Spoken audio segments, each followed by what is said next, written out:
Hello bachcho, let's read the following question. Find the energy that should be added to an electron of energy 2 electron volt to reduce its de Broglie wavelength from 1 nanometer to 0.5 nanometer. So question में क्या बोला है कि हमें बताना है कितनी energy एक इलेक्ट्रॉन में हमको ऐड करनी पड़ेगी सो दैट उसका जो डी ब्रोगली वेवलेंथ है वो 1 नैनोमीटर से 0.5 नैनोमीटर हो जाए, उसका खुद का जो एनर्जी है वो 2 इलेक्ट्रॉन वोल्ट्स है. So first of all we will talk about the key concept used in the question. इस क्वेश्चन में हम क्या की कॉन्सेप्ट अप्लाई करेंगे. So basically यहाँ पे हम वेवलेंथ का रिलेशन यूज करेंगे किसके साथ, किनेटिक एनर्जी के साथ.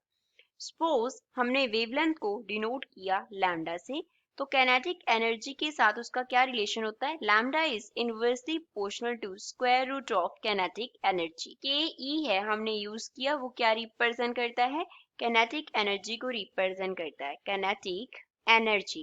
क्वेश्चन में हमें क्या करना है, वेवलेंथ को चेंज करना है. लैम्डा 1 जो है वो कितना है, 1 नैनोमीटर है, उसको चेंज करना है कहाँ तक, लैम्डा 2 तक, दैट इज 0.5 नैनोमीटर. जो उसका इनिशियल कैनेटिक एनर्जी है, सपोज वो Ke1 है, तो वो कितना है, 2 इलेक्ट्रॉन वोल्ट है. हमें बताना है कितना कैनेटिक एनर्जी उसमें ऐड करना पड़ेगा, तो उसके लिए पहले हम फाइनल कैनेटिक एनर्जी देखें कि कितना होना चाहिए.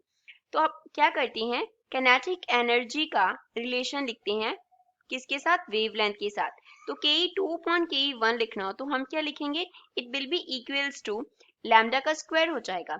अगर हमें क्या करना हो, लैम्डा का स्क्वायर लिखना हो, तो वो किसके प्रोपोर्शनल होगा, 1 अपॉन कैनेटिक एनर्जी के होगा, क्योंकि कैनेटिक एनर्जी का क्या था, स्क्वायर रूट था. तो यहाँ पे इनवर्स रिलेशन है, तो लैम्डा 1 अपॉन में क्या आ गया, लैम्डा 2 का स्क्वायर आ गया. इस तरीके से हम इसे लिख सकते हैं. तो सेकेंड कैनेटिक एनर्जी हम फाइंड आउट कर रहे हैं, Ke2 अपॉन Ke1 है इज इक्वल्स टू लैम्डा 1 कितना है, 1, लैम्डा 2 कितना है, 0.5. यूनिट्स तो ऊपर नीचे कैंसिल हो जाएंगे, तो हम नैनोमीटर में रख लेंगे. इस टर्म का क्या है, हमारे पास स्क्वायर है, तो यहाँ से हमारे पास जो कैनेटिक एनर्जीज का रेशियो है Ke2 अपॉन Ke1 है जो, वो किसके इक्वल आ गया, 2 का square, that is equals to 4. That means उसका जो फाइनल कैनेटिक एनर्जी होगा कितनी वेवलेंथ पे, 0.5 नैनोमीटर की वेवलेंथ पे, वो कितना होगा, 4 times of initial kinetic energy होगा. तो कितनी कैनेटिक एनर्जी हमें ऐड करनी पड़ी, सो एडेड कैनेटिक एनर्जी, और इसको हम कैसे रिप्रेजेंट कर सकते हैं, डेल्टा के ई से. उसे हम कैसे लिखेंगे, फाइनल कैनेटिक एनर्जी Ke2 में से हम माइनस कर देंगे इनिशियल कैनेटिक एनर्जी Ke1 को. So we can write delta K E is equals to, final kinetic energy कितना है, 4 Ke1 माइनस में क्या आ गया, Ke1 आ गया. सो यहाँ से हम क्या लिख सकते हैं, we can write delta K E is equals to कितना आ गया, 3 times of initial kinetic energy.